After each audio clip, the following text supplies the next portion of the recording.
How much would you sacrifice to be with the one you love?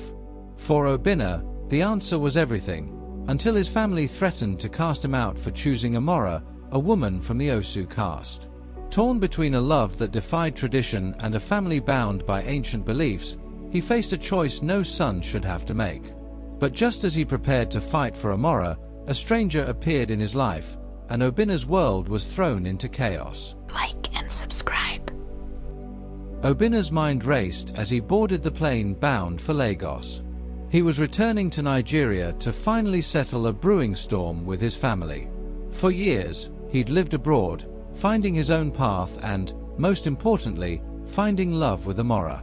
Yet his family had refused to accept her because she came from an Osu family, one marked by an ancient tradition of being social outcasts. Obinna could barely understand it himself, but he knew that, in his family's eyes, marrying Amara would bring disgrace and shame. 2 days in Lagos awaited him before the real confrontation.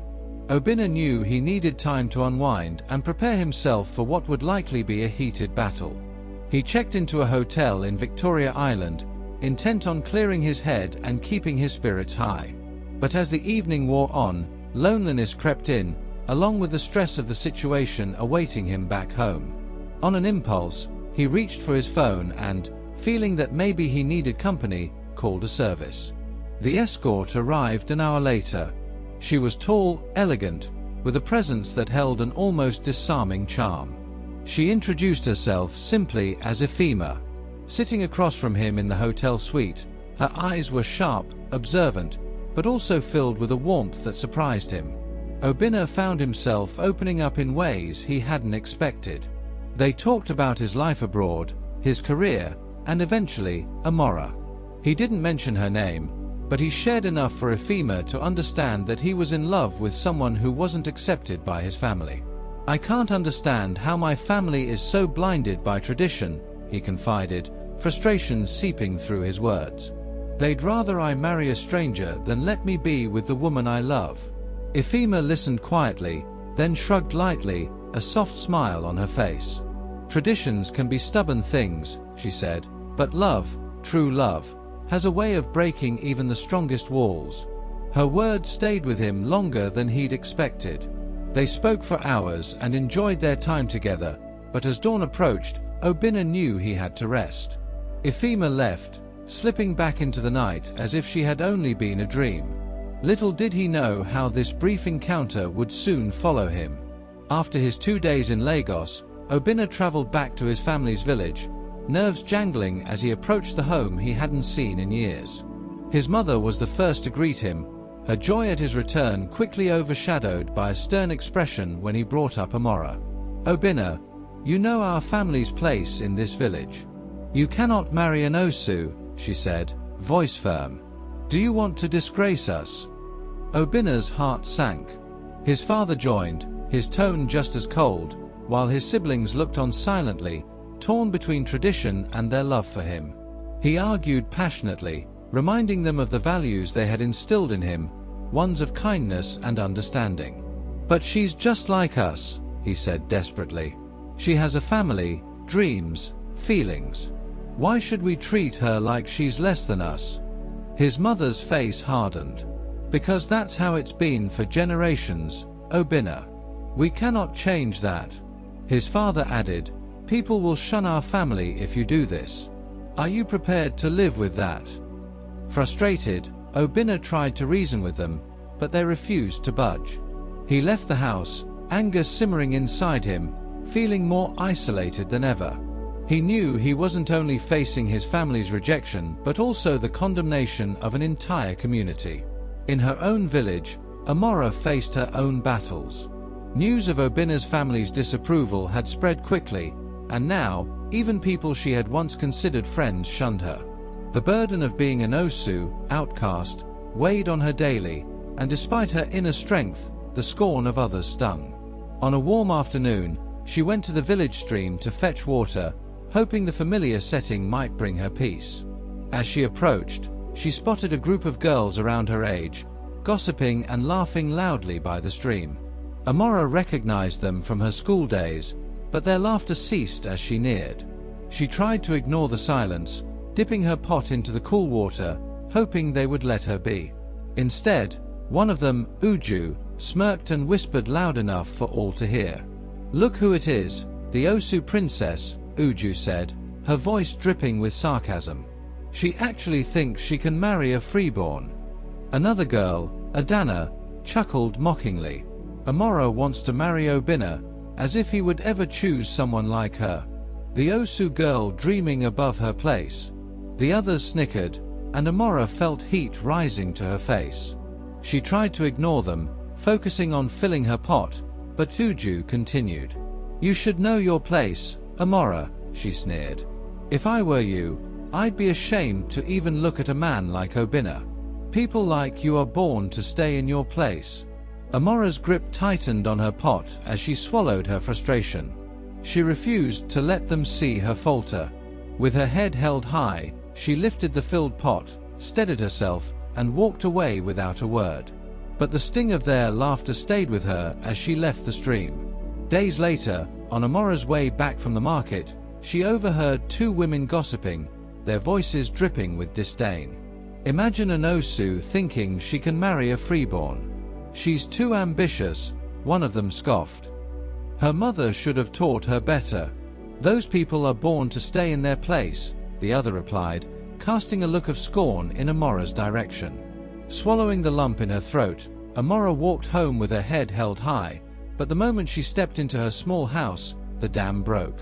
She collapsed onto a low stool, shoulders shaking with sobs as her mother came over, placing a comforting hand on her back. "Why must it be like this, Mama?" Amara cried, her voice muffled. "Why can't I just be like everyone else?" Her mother sighed, pulling her close. "My child, I wish I could answer that. But remember, love is stronger than any tradition. Obinna loves you. He won't let go so easily." Amara found solace in her mother's arms, even as doubts gnawed at her. She wondered if she was strong enough to withstand the weight of an entire community's rejection. A few days later, Obinna's family invited him to a gathering, eager to introduce him to a woman they had deemed suitable for him. When she stepped into the room, Obinna froze, stunned. It was Ifema, the escort from Lagos. Equally shocked, Ifema faltered, her composure slipping as she registered Obinna's presence. The room was tense, her gaze darting from Obinna to his parents, who seemed oblivious to the history the two shared. After a painfully silent moment, Obinna excused himself, pulling Ifema aside to a quiet corner. "You're the woman they want me to marry?" he asked, his voice filled with disbelief. Ifema nodded, her face flushed with embarrassment. "I didn't know who you were when we met in Lagos. I didn't expect this." Obinna shook his head, frustration mounting. "They expect me to leave Amara for you. They don't even know who you really are." Ifema's face softened. "And would they care if they did? Or do you think they would be relieved that at least I'm not Osu?" Obinna felt a pang of anger. She was right. The hypocrisy of it all struck him deeply. The very people who scorned Amara were trying to push him towards a woman they hardly knew, simply because she wasn't Osu. As Obinna wrestled with his family's stubbornness and Ifema's unexpected appearance, a dark shadow loomed over the village. The king's only son, Chima, fell gravely ill. No one could explain his sudden sickness. Fevers raged, and his breathing became shallow. The best healers were summoned from neighboring villages, but none could cure him. The king was beside himself with worry. His son was the only heir to his lineage, and as the days wore on, the boy's condition only worsened. Desperation filled the air, casting a somber mood over the village. Word of the prince's illness spread quickly. Amara heard the whispers, and despite the rejection she had endured, her heart ached for the young prince and his family. She knew of a rare herb her late father had taught her about, one that might ease Chima's symptoms. It was a long shot, but she had to try. Carrying a small bundle of herbs, Amara walked to the palace, her steps resolute yet nervous. When she arrived, the guards at the gate blocked her path. "Why are you here, Osu?" one of them sneered. Amara stood her ground, meeting their harsh gazes. I came to help the prince. I have herbs that may cure him." The guards laughed dismissively, but as they continued, the king, desperate and having exhausted all options, overheard the commotion and appeared at the gates. He looked at Amara, his expression a mixture of skepticism and curiosity. "Let her pass," he ordered. The guards hesitated but finally stepped aside. Amara was led to the prince's chamber. As she approached the bed, she saw the frail child lying there, his face pale, barely breathing. She knelt beside him and gently administered the herbs, her hand steady as she whispered soft prayers for his recovery. Hours passed, and slowly, Chima's breathing steadied. The fever subsided, and by dawn, he opened his eyes, weak but visibly recovering.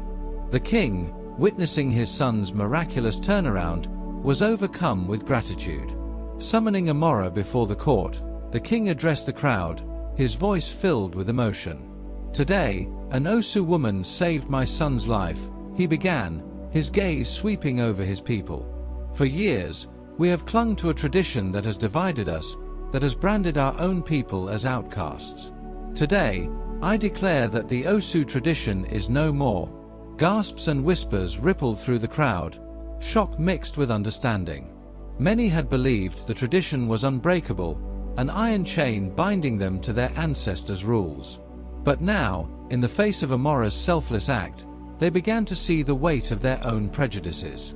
The king continued, his voice growing stronger, "From this day, no one in our village will be considered Osu. We are one people, equal under the same sky. Let us honor the courage and kindness that Amara has shown us." Obinna's family was struck speechless. They had clung so tightly to their beliefs, but now, even the king had renounced them. Obinna's heart swelled with pride as he watched Amara stand tall, her head high, no longer shackled by an unfair label. After the decree, Obinna approached his family, seeing a glimmer of remorse in their eyes. "You see now," he said softly, "Amara's worth is not in her birth but in her heart." Though hesitant, his family nodded.